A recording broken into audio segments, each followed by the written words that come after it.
verwendet habe im Dienste meines Volkes. Gib du jetzt deine Stimme ab. Wenn ja, dann tritt für mich ein, so wie ich für dich eingetreten bin.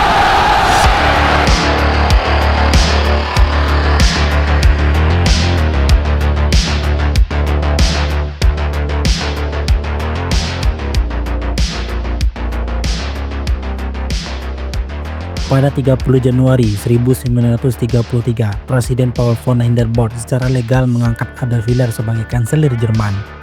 Dari peristiwa itulah Republik Weimar akhirnya berubah menjadi kediktatoran Nazi.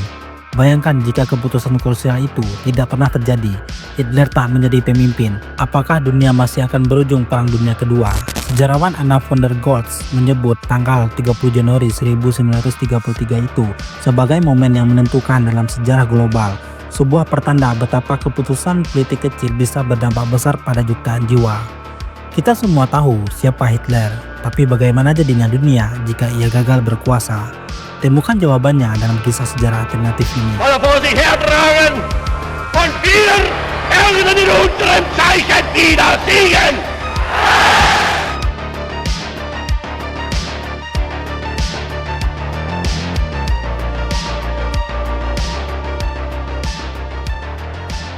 Setelah Perang Dunia Pertama berakhir tahun 1918, Jerman bukan lagi negara kuat seperti dulu. Mereka kalah telak, tentara hancur, rakyat sengsara, dan harga diri bangsa runtuh. Lalu datanglah Perjanjian Versailles tahun 1919 yang menambah luka itu. Isi perjanjian ini sangat berat bagi Jerman. Mereka harus membayar ganti rugi perang dalam jumlah yang luar biasa besar kepada negara-negara pemenang. Tidak hanya itu, sebagian wilayah Jerman juga disita. Bayangkan saja, negara yang sudah porak-poranda masih harus membayar hutang besar sambil kehilangan tanah dan sumber daya. Akibatnya, ekonomi Jerman benar-benar kolaps. Nilai uang jatuh gila-gilaan. Di tahun 1923, satu roti bisa berharga 100 miliar mark. Orang-orang harus membawa uang dengan gerobak hanya untuk beli makanan. Uang kertas nyaris tidak berharga. Banyak keluarga kehilangan tabungan mereka dalam semalam. Lalu datang depresi besar tahun 1929, krisis ekonomi global yang mengguncang dunia. Dampaknya luar biasa bagi Jerman. Jutaan orang kehilangan pekerjaan, pabrik-pabrik tutup, dan kelaparan terjadi di mana-mana. Pemerintah yang berkuasa saat itu, yang dikenal dengan nama Republik Weimar, tidak mampu mengatasi situasi ini. Parlemen pemerintahan sering ribut dan saling menjatuhkan. Tidak ada partai yang benar-benar kuat, dan rakyat mulai kehilangan kepercayaan pada demokrasi. Mereka butuh sosok yang bisa membawa harapan. Di tengah kekecewaan inilah muncul seorang mantan tentara dalam pidato yang membakar semangat, Adolf Hitler. Awalnya, partai yang ia pimpin, Partai Nazi, hanyalah kelompok kecil yang sering diremehkan. Tapi Hitler bukan orang biasa. Ia tahu bagaimana berbicara di depan massa, dan ia tahu cara membuat rakyat merasa dimengerti. Dalam setiap pidatonya, ia berkata dengan lantang bahwa Jerman bisa bangkit kembali, bahwa bangsa ini harus kuat, bersatu, dan kembali disegani di dunia. Ia berjanji akan memulihkan ekonomi, mengembalikan kejayaan Jerman, dan menegakkan pemerintahan yang tegas. Tapi di balik kata-kata itu, ia juga menebar kebencian, menyalahkan orang Yahudi dan kaum komunis sebagai penyebab semua masalah negara. Pidatonya keras, penuh emosi, tapi bagi rakyat yang lapar dan putus asa, kata-kata itu seperti api yang membakar harapan. Dukungan untuk Hitler pun mulai tumbuh pesat.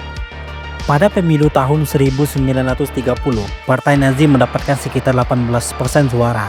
Itu angka besar bagi partai yang sebelumnya tidak dianggap. 2 tahun kemudian, pada pemilu 1932, dukungan itu melonjak menjadi 37%. Rakyat benar-benar menginginkan perubahan, dan bagi mereka, Hitler tampak seperti jawabannya. Para politikus tua di pemerintahan, terutama di kalangan konservatif, mulai khawatir. Mereka tahu Hitler berbahaya, tapi juga sadar tanpa dukungan Nazi, mereka tak bisa membentuk pemerintahan yang stabil. Maka muncul ide yang sangat berisiko, mengundang Hitler masuk ke pemerintahan. Presiden Jerman saat itu, Paul von Hindenburg, awalnya menolak mentah-mentah. Ia tidak suka pada Hitler, bahkan pernah menyebutnya tukang teriak dari Bavaria. Tapi tekanan politik datang dari segala arah. Kelompok konservatif mendesak agar Hitler diberi jabatan dengan alasan, tenang saja, kita bisa kendalikan dia nanti. Mereka berpikir Hitler hanyalah boneka politik, tapi sejarah membuktikan keputusan itu adalah salah satu kesalahan terbesar abad ke-20. Pada 30 Januari 1933, Hindenburg akhirnya menyerah dan menandatangani surat pengangkatan Adolf Hitler sebagai kanselir Jerman. Dan dari sinilah semuanya berubah. Dalam waktu singkat, Hitler menyingkirkan lawan-lawan politiknya, partai-partai lain dibubarkan, media dikontrol, demokrasi Jerman mati, negara berubah menjadi kediktatoran, dan dunia perlahan berjalan menuju perang paling mematikan dalam sejarah manusia.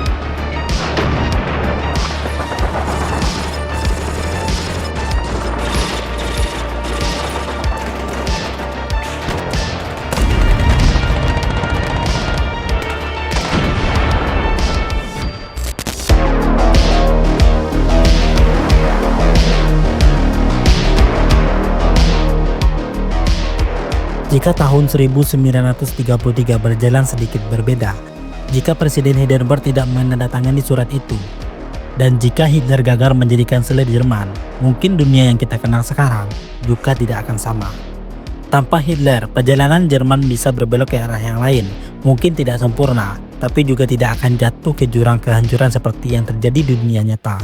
Pada masa itu, Jerman sebenarnya sudah punya sistem demokrasi bernama Republik Weimar. Pemerintah ini rapuh, tapi masih berusaha bertahan di tengah krisis ekonomi dan politik. Ketika Hitler naik jadi kanselir, ia tidak langsung berkuasa mutlak. Ia butuh langkah-langkah tambahan untuk merebut kekuasaan penuh, seperti peristiwa Reichstag Fire, kebakaran gedung parlemen, dan Undang-Undang Pengaktifan 1933 yang membuatnya bisa memerintah tanpa batas. Nah, dalam dunia alternatif tanpa Hitler, semua itu tidak pernah terjadi. Tidak ada kebakaran misterius yang dijadikan alasan untuk menyingkirkan lawan politik. Tidak ada undang-undang yang menghapus demokrasi.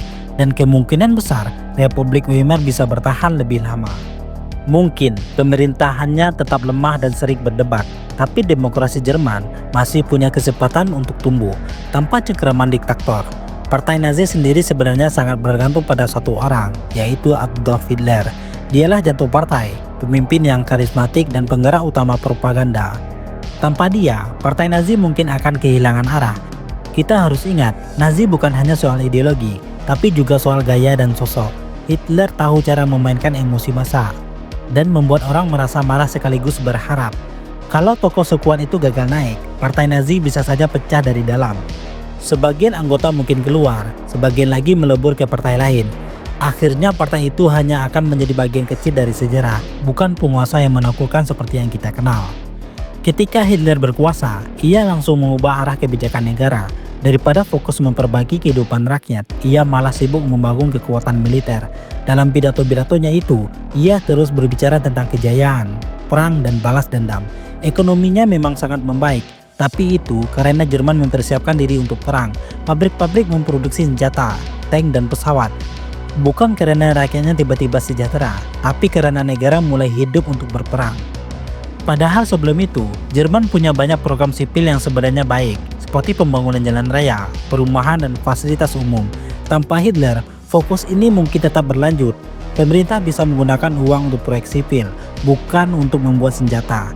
Mungkin Jerman akan menjadi negara industri modern yang damai, bukan negara militer yang siap berperang. Dalam skenario ini, para pemimpin Jerman mungkin akan fokus pada pemulihan ekonomi yang berkelanjutan. Mereka akan mencoba memperbaiki hubungan dengan negara lain, menarik investor, dan membuka lapangan pekerjaan. Selain itu, jika Hitler tidak berkuasa, tidak ada dorongan untuk menyerang Polandia, tidak ada keinginan menguasai Eropa, dan tentu saja tidak ada alasan lagi bagi dunia untuk berperang lagi. Perlahan tapi pasti, Jerman bisa bangkit kembali dari luka Perang Dunia Pertama tanpa menimbulkan perang yang kedua. Bayangkan Jerman tetap demokrasi, mungkin mereka akan melakukan banyak kesalahan, tapi setiap kesalahan itu menjadi pelajaran, bukan tragedi. Mereka bisa belajar memperkuat sistem politik, menata ekonomi, dan membangun negara dengan cara damai. Mungkin tidak akan cepat, tapi jauh lebih manusiawi daripada jalan yang dipilih oleh Hitler sendiri.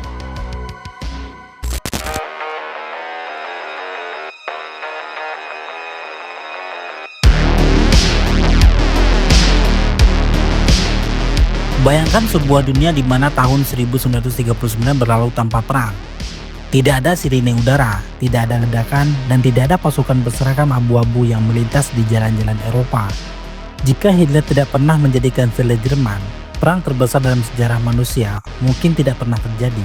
Eropa akan menjadi benua yang sangat berbeda, lebih tenang, lebih makmur, dan lebih damai. Dalam sejarah nyata, Perang Dunia Kedua dimulai pada 1 September 1939 ketika Jerman menyerang Polandia. Tindakan itu memicu reaksi berantai. Inggris dan Prancis langsung menyatakan perang terhadap Jerman, dan seluruh Eropa berubah menjadi medan tempur besar. Tapi dalam dunia tanpa Hitler, serangan itu tidak pernah terjadi. Tidak ada tank Jerman yang menyeberang perbatasan Polandia. Tidak ada pesawat tempur yang mengebom kota-kota kecil, dan tidak ada pasukan yang mengibarkan bendera swastika di tanah asing. Polandia tetap menjadi negara yang damai, dan hubungan antar negara di Eropa mungkin tetap tegang. Tapi masih dalam batas diplomasi, bukan perang besar. Taktik militer yang menakutkan seperti perang kilat tidak akan pernah dikenal dunia. Tanpa Nazi, tidak ada serangan mendadak ke Prancis, tidak ada pendudukan Belanda dan Belgia, dan tidak ada tentara Jerman yang menyeberang ke Norwegia. Kota Paris tidak akan jatuh di bawah kendali Nazi. Belanda tetap sibuk dengan perdagangan, dan Belgia tetap damai dengan jalanan batunya yang tenang. Inggris pun tidak perlu menghadapi kengerian perang udara. Dalam kenyataannya, antara tahun 1940 dan 1941, kota London dibom habis-habisan oleh pesawat Jerman. Lebih dari 28.000 warga sipil tewas dan puluhan ribu lainnya luka-luka. Tapi di dunia tanpa perang, keluarga-keluarga di kota London bisa menikmati malam tanpa sirine dan ledakan. Anak-anak bisa bermain di halaman rumah tanpa rasa takut. Dan ribuan nyawa terselamatkan hanya karena satu orang gagal naik ke tampuk kekuasaan. Kota-kota besar di Eropa juga tetap berdiri megah. Berlin tidak hancur oleh serangan udara. Warsawa tidak menjadi puing-puing. Rotterdam tidak rata dengan tanah. Dan Dresden tidak terbakar oleh bom. Tanpa perang, Eropa tidak kehilangan jutaan rumah, sekolah, dan tempat ibadah. Benua yang dulu menjadi pusat kebudayaan dunia tetap hidup dalam kemakmuran. Gedung-gedung tua, jembatan, dan monumen bersejarah tidak pernah berubah menjadi reruntuhan. Bukan hanya bangunan yang terselamatkan, tapi juga jiwa manusia. Karena perang tidak hanya menghancurkan kota, tetapi juga menghancurkan harapan dan generasi. Tanpa Hitler, tragedi paling kelam dalam sejarah manusia, Holocaust, tidak akan pernah terjadi. Tidak ada kamp konsentrasi bagi orang Yahudi, tidak ada Auschwitz, tidak ada kereta yang membawa orang ke kematian. 6 juta orang Yahudi bersama jutaan orang korban lainnya dibunuh secara sistematis oleh rezim Nazi. Tapi dalam dunia tanpa perang, mereka mungkin tetap hidup sebagai dokter, guru, seniman, dan pedagang biasa. Mereka tetap punya keluarga, teman, dan masa depan. Eropa tidak kehilangan jutaan warganya hanya karena kebencian yang diciptakan oleh satu ideologi gila. Perang Dunia Kedua menewaskan sekitar 70 hingga 80 juta orang, hampir 3% dari seluruh populasi dunia saat itu. Korban bukan hanya tentara, tetapi juga warga sipil yang tak bersalah. Mereka meninggal karena bom, kelaparan, penyakit, dan kekejaman perang. Tapi dalam dunia tanpa Hitler, semua itu tidak pernah terjadi. Tidak ada perang global, tidak ada tentara muda yang gugur di negeri asing, tidak ada keluarga yang menunggu kabar dari medan perang, dan tidak ada anak-anak yang tumbuh tanpa orang tua. Bayangkan betapa banyak kehidupan yang bisa diselamatkan. Berapa banyak ilmuwan, seniman, penulis, atau dokter yang mungkin lahir dari generasi yang tidak hilang karena perang. Dunia mungkin akan jauh lebih kaya, bukan dalam arti uang, tapi dalam arti kemanusiaan. Tanpa Perang Dunia Kedua, Eropa bisa tumbuh lebih cepat. Ekonominya tidak perlu dibangun dari nol. Sekolah dan universitas tetap berdiri, dan generasi muda bisa menata masa depan tanpa trauma perang. Tapi yang paling penting, umat manusia tidak perlu belajar tentang nilai perdamaian lewat penderitaan. Karena pada akhirnya, perang selalu meninggalkan luka, dan setiap luka besar dalam sejarah manusia selalu berawal dari satu keputusan kecil. Kalau saja Hitler tidak pernah menjadikan Sela Jerman, mungkin kita hidup di dunia yang jauh lebih damai hari ini.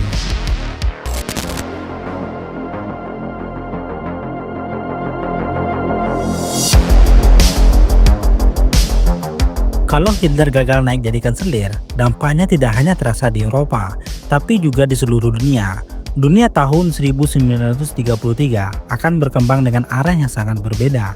Banyak negara yang mungkin tidak pernah mengalami perang besar. Ekonomi global tumbuh dengan cara yang lebih stabil, dan kemajuan teknologi tidak akan secepat seperti yang terjadi setelah perang. Mari kita mulai dari Amerika Serikat. Sebelum Perang Dunia Kedua, Amerika bukanlah negara superpower seperti sekarang. Mereka memang negara industri besar, tapi pengaruhnya di dunia masih terbatas. Orang Amerika lebih fokus ke urusan dalam negeri, dan masih enggan ikut campur urusan politik luar negeri. Namun perang mengubah semuanya. Karena konflik besar ini, pabrik-pabrik di Amerika mulai bekerja siang malam untuk membuat pesawat, tank, dan senjata. Industri mereka melonjak tajam. Negara-negara Eropa yang hancur karena perang akhirnya bergantung pada Amerika, baik untuk pinjaman uang, bantuan pangan, maupun pembangunan ekonomi. Setelah perang selesai pada tahun 1945, Amerika muncul sebagai pemenang terbesar. Mereka memiliki ekonomi yang kuat, teknologi militer paling maju, dan cadangan emas terbesar di dunia. Dari sinilah Amerika mulai dikenal sebagai pemimpin dunia bebas. Tapi jika perang itu tidak pernah terjadi, ceritanya akan sangat berbeda. Amerika mungkin tetap menjadi negara kaya, tapi tidak langsung menjadi pemimpin dunia. Inggris, Prancis, dan Jerman mungkin masih pemegang posisi sebagai kekuatan utama dunia seperti sebelum tahun 1940. Dan Amerika baru akan melaju secara perlahan, mungkin bertahun-tahun lebih lambat dari yang terjadi dalam sejarah nyata. Sekarang kita pindah ke Asia. Di benua ini, perang dunia membawa dampak yang sangat besar. Jepang, misalnya, menjadi agresif karena ingin memperluas wilayah dan mencari sumber daya alam. Mereka menyerang banyak negara, termasuk Amerika Serikat lewat serangan Pearl Harbor tahun 1941. Tapi jika Hitler tidak ada dan Eropa tidak sedang berperang, Jepang mungkin berpikir dua kali untuk menyerang negara sebesar Amerika. Tanpa sekutu Jerman, Jepang kehilangan kepercayaan diri untuk melakukan ekspansi besar-besaran. Artinya, banyak wilayah di Asia termasuk Asia Tenggara mungkin tetap berada di bawah kekuasaan kolonial Eropa lebih lama.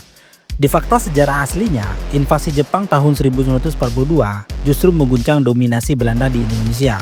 Pendudukan Jepang menjadi taktik balik besar karena membuat rakyat Indonesia sadar bahwa Belanda bukanlah kekuatan yang tak terkalahkan. Setelah Jepang kalah pada tahun 1945, kekosongan itu dimanfaatkan bangsa Indonesia untuk memproklamasikan kemerdekaannya. Tapi jika tidak ada perang, kemungkinan besar Belanda tetap menguasai Indonesia. Tidak ada Jepang yang mengusir mereka. Tidak ada momentum revolusi 1945. Kemerdekaan Indonesia mungkin baru datang belasan tahun kemudian, setelah proses panjang dan diplomasi yang lebih lambat. Begitu juga dengan negara-negara Asia lainnya, seperti Vietnam, Malaysia, dan Filipina. Semuanya mungkin merdeka lebih lama, karena tidak ada kekuatan yang mengguncang tatanan kolonial Eropa di wilayah ini. Selain politik dan kekuasaan, perang juga membawa dampak besar pada perkembangan teknologi. Banyak penemuan yang hari ini kita anggap biasa, sebenarnya lahir dari kebutuhan perang. Misalnya, reaktor nuklir pertama di dunia dibuat di Amerika Serikat pada tahun 1942 sebagai bagian dari proyek penelitian militer. Lalu ada komputer pertama, Electronic Numerical Integrator and Computer, yang diciptakan oleh Amerika Serikat pada masa perang untuk menghitung perhitungan artileri. Bahkan pesawat jet pertama di dunia diterbangkan oleh Jerman pada tahun 1944. Semua penemuan itu muncul karena situasi perang yang memaksa manusia berpikir cepat dan mencari cara baru untuk menang. Jika perang tidak pernah terjadi, semua teknologi itu mungkin baru ditemukan puluhan tahun kemudian. Dunia tidak akan mengenal komputer pada tahun 1940-an, mungkin baru tahun 1960-an atau 1970-an. Energi nuklir juga mungkin belum dikembangkan sampai jauh setelah itu. Dengan kata lain, tanpa perang, kemajuan teknologi manusia akan berjalan jauh lebih lambat. Dunia akan tetap damai, tapi kemajuan ilmu pengetahuan tidak akan secepat yang kita nikmati sekarang. Namun di sisi lain, meskipun perang mempercepat teknologi, ia juga menghancurkan jutaan nyawa. Jadi, ini seperti dua sisi mata uang.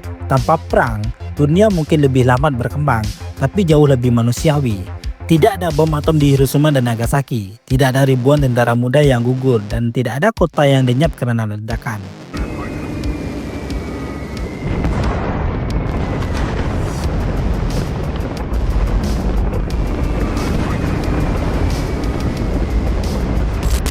Sejarah sejatinya rentan dan dibentuk oleh pilihan manusia, seperti kata von der Goltz. Penunjukan Hitler pada Januari 1933 adalah momen yang menentukan dalam sejarah global.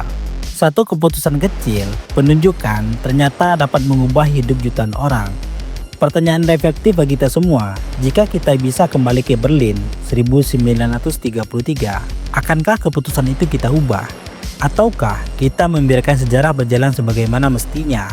Sejarah memang rapuh, dan perubahan kecil hari ini bisa membawa gelombang besar ke masa depan.